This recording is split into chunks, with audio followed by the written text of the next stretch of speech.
சென்னை வள்ளுவர் கோட்டத்தில் தடையை மீறி போராட்டத்தில் ஈடுபட்ட நாம் தமிழர் கட்சி ஒருங்கிணைப்பாளர் சீமான் கைது செய்யப்பட்டிருக்கிறார். அதனை அண்மை செய்தியாக பார்க்கிறோம்.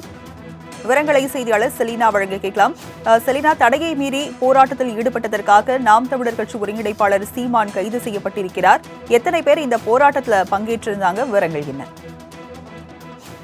அண்ணா பல்கலைக்கழக மாணவி பாலியல் விவகாரத்தை தொடர்ந்து பல்வேறு அரசியல் கட்சி தலைவர்கள் போராட்டத்தில் ஈடுபட்டு வருகிறார்கள். அந்த வகையில் சென்னை வள்ளுவர் கோட்டத்தில் நாம் தமிழர் கட்சியின் சார்பாக ஆர்ப்பாட்டம் என்பது நடைபெறும் என்று தெரிவிக்கப்பட்டிருந்தார்கள். நேற்று இதற்கான அனுமதி என்பது கேட்கப்பட்டிருந்த நிலையில் இன்று காலை காவல்துறையினர்கள் அனுமதி என்பது மறுப்பு செய்யப்பட்டிருந்தார்கள். குறிப்பாக காவல்துறையினர் புத்தாண்டு கொண்டாட்டத்தை முன்னிட்டு பல்வேறு பாதுகாப்பு பணியில் ஈடுபட்டு வருவதாகவும், போக்குவரத்து நெரிசல் ஏற்படும், போக்குவரத்துக்கு இடையூறு ஏற்படும் என்பதற்காகவும், பொதுமக்களுக்கு இடையூறு ஏற்படுவதற்கான வாய்ப்புகள் அதிகமாக இருக்கிறது என்று பல்வேறு காரணங்களை கூறி இந்த போராட்டத்திற்கு அனுமதி என்பது அளிக்கப்படவில்லை. இருந்தாலும் கூட அனுமதியும் மீறி தற்பொழுது நாம் தமிழர் கட்சியின் சார்பாக போராட்டம் என்பது சென்னை வள்ளுவர் கோட்டத்தில் நடைபெற்று வருகிறது. குறிப்பாக தமிழக அரசை கண்டித்தும், அதே போல காவல்துறையினர்கள் முறையாக பாதுகாப்பு வழங்கவில்லை என்பதை தெரிவித்தும் போராட்டம் என்பது நடைபெற்று வருகிறது.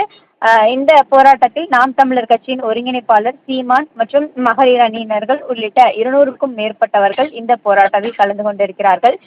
போராட்ட ஈடுபட்ட அனைவருமே கைது செய்யப்பட்டிருக்கிறார்கள். ஏற்கனவே நாம் தமிழர் கட்சியின் ஒருங்கிணைப்பாளர் சீமான் வருவதற்கு முன்னதாகவே போராட்டத்தில் கலந்து கொண்ட சிலரை கைது செய்யப்பட்டிருந்தார்கள். இந்த நிலையில் தற்பொழுது நாம் தமிழர் கட்சியின் ஒருங்கிணைப்பாளர் சீமானையும் கைது செய்திருக்கிறார்கள்.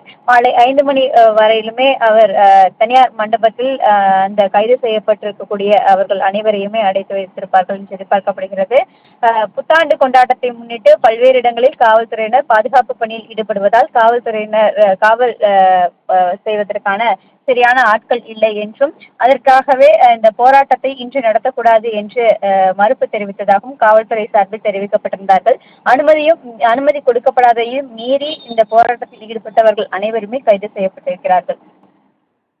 அண்ணா பல்கலைக்கழக மாணவி பாலியல் வன்கொடுமையை கண்டித்து நாம் தமிழர் கட்சி ஒருங்கிணைப்பாளர் சீமான் தடையை மீறி போராட்டத்தில் ஈடுபட்டுள்ள நிலையில் கைது செய்யப்பட்டிருக்கிறார். விவரங்களை வழங்கியதற்கு நன்றி செலினா.